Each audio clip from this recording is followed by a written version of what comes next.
अच्छा, एक प्रैक्टिस जो मैंने लोगों के अंदर देखी है बहुत ज़्यादा, मैंने कहा आप लोगों के साथ शेयर कर दूँ। एक अवेयरनेस सॉर्ट ऑफ की है कि लोग कहते हैं कि धूप में बैठो तो आपको विटामिन डी मिलता है। नो डाउट आपको मिलता है, लेकिन पीछे इसका प्रोसेस क्या है वो थोड़ा सा समझ लो। देखो, प्रोसेस ये होता है कि आपकी बॉडी में विटामिन डी का जो है वो इनएक्टिव फॉर्म होता है, ठीक है, और उसको हम कहते हैं folic acid flow. Inactive form है विटामिन डी की। जब इस विटामिन डी के ऊपर सनलाइट पड़ती है, और सनलाइट भी मतलब 30 to 40 मिनट्स के बाद जब आपकी सनलाइट पड़ती है, उस टाइम पे ये एक्टिव फॉर्म के अंदर होना शुरू होता है। फिर जब ये एक्टिव फॉर्म में होता है तो ये फर्दर जाके 1 आगे कॉमा आपका 25 और डाइहाइड्रोक्सी विटामिन डी इनके अंदर जाके कन्वर्ट होता है, तो वो एक्टिव फॉर्म होती है। मतलब ये एक चीज नहीं है कि आपको सनलाइट से जो है वो विटामिन डी मिल रहा है। सनलाइट से आपको विटामिन डी नहीं मिल रहा। सनलाइट आपकी एक्टिवेट कर रही है आपकी बॉडी में जो विटामिन डी है, ठीक है, एक चीज ये।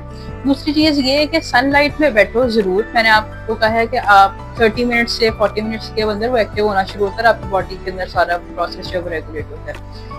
एक चीज। दूसरी चीज ये है कि अपनी डाइट को विटामिन डी और कैल्शियम में सही रखो। जब आपकी डाइट विटामिन डी में सही नहीं है तो आपका सनलाइट लेने का कोई ऐसा फायदा नहीं है, क्योंकि आपकी बॉडी में वो चीज है ही नहीं जिसको उसने एक्टिव करना है। पहली चीज। दूसरी चीज ये कि हम कैल्शियम लेते हैं, हम कैल्शियम की इतनी सप्लीमेंट्स ले लें कि नहीं जी हमें तो डेफिशिएंसी है, हम डाइट ले लें जिसमें कैल्शियम है।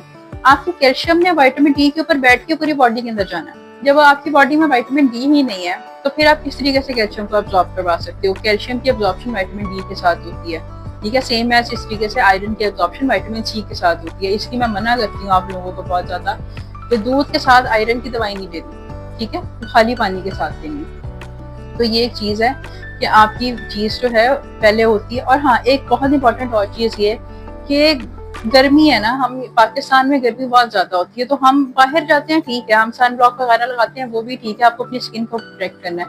लेकिन ये काम नहीं करना कि मैं इतनी देर सनलाइट में बैठी रहूं, या मैं ऐसी जगह पे जहाँ पे जब बहुत ज्यादा गर्मी नहीं है, नॉर्मल है। सर्दियों में तो चलो समझ आते हैं, लेकिन सर्दियों में भी जब आप बहुत देर तक लेते रहते हो ना, घंटा घंटा, 2-2, 3-3 घंटा आप सनलाइट के अंदर ही बैठे हुए, तो साथ प्रॉब्लम ये होती है कि आपकी स्किन बर्न हो जाती है। स्किन बर्न होती है तो आपको एलर्जी होती है, एलर्जी होती है तो आपको रिएक्शन होना शुरू हो जाते हैं। और इतनी जल जाती है कुछ लोगों की, मैंने देखा कि ऐसा लगता है कि लिटरली खुदा ना खास्ता कोई आपके साथ भी चीज चली हुई है, ठीक है। फिर वो टैन हो जाती है, टैन होने का कलर प्रॉब्लम फिर ज्यादा लोगों को हो जाता है कि भाई हमारी स्किन पे एक अजीब सा बैरियर आ गया, हमें हाइपर पिगमेंटेशन बहुत ज्यादा डार्क हो गई है।